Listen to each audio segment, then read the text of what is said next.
Maintenant, on doit faire la même chose, mais avec les méchants. Donc, on doit s'assurer que la balle rouge a aussi le comportement du projectile.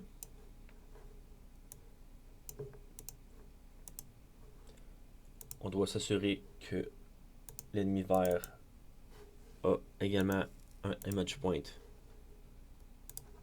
à l'avant. Et après, tout ce qu'on doit faire, c'est aller dans l'événement. Euh, Par contre, ici, c'est pas quand on appuie sur espace que l'ennemi va tirer. Quand est-ce que l'ennemi tire? On veut pas qu'il puisse tirer ici. Hein. Ce serait pas juste s'il peut tirer quand il est même pas dans l'écran. On veut qu'il puisse tirer seulement quand il est dans l'écran. Donc, c'est une des choses qu'on va faire. On va décider ici, ajouter un événement. Donc, c'est quoi les conditions? Quand l'ennemi vert est dans l'écran. Donc, on peut regarder les options ici, est à l'écran.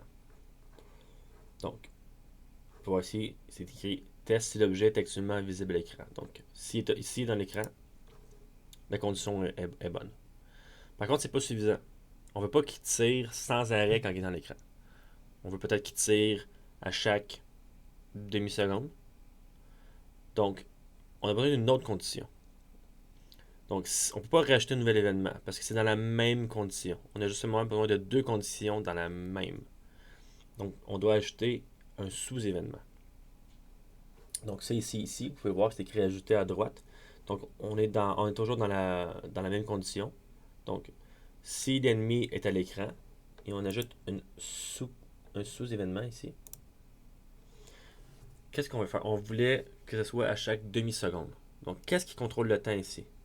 C'est le système qui contrôle le temps.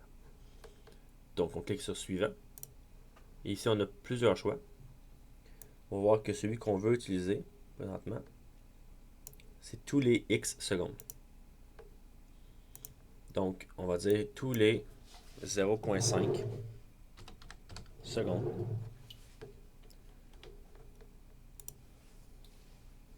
Donc ici, ça dit, quand il est à l'écran, tous les 0,5 secondes, on tire. Pour tirer, c'est la même chose qu'avec les héros. On va utiliser l'ennemi vert qui va faire apparaître faire apparaître la balle rouge. Cette fois-ci, on peut déjà lui dire qu'on veut le point d'image 1 parce qu'on l'a créé. On valide. Dernière petite chose, si on veut faire la même chose qu'avec la balle orange, on peut rajouter l'événement que la balle rouge à sa création. On veut qu'elle apparaisse derrière l'ennemi vert. Donc on va voir à quoi ça ressemble. Vous allez voir qu'il va y avoir encore un petit problème à régler. Vous voyez qu'il a tiré sa balle rouge, mais elle restait sur lui. La raison, c'est que présentement, si on va on va voir les propriétés, on voit que l'ennemi vert a une vitesse de 400 et on voit que la balle rouge a aussi une vitesse de 400. Ça veut dire que quand ils tirent, ils vont à la même vitesse. Donc c'est pas bon. Il faut qu'on s'assure que la balle rouge est plus rapide que le vaisseau. Donc j'ai mis 600, je crois que c'est la même chose pour notre balle. Donc nous, on est à force égale. Nos deux balles vont à la même vitesse. Donc si on essaie à nouveau, on peut voir que cette fois-ci, ça fonctionne. Et tire à chaque demi-seconde.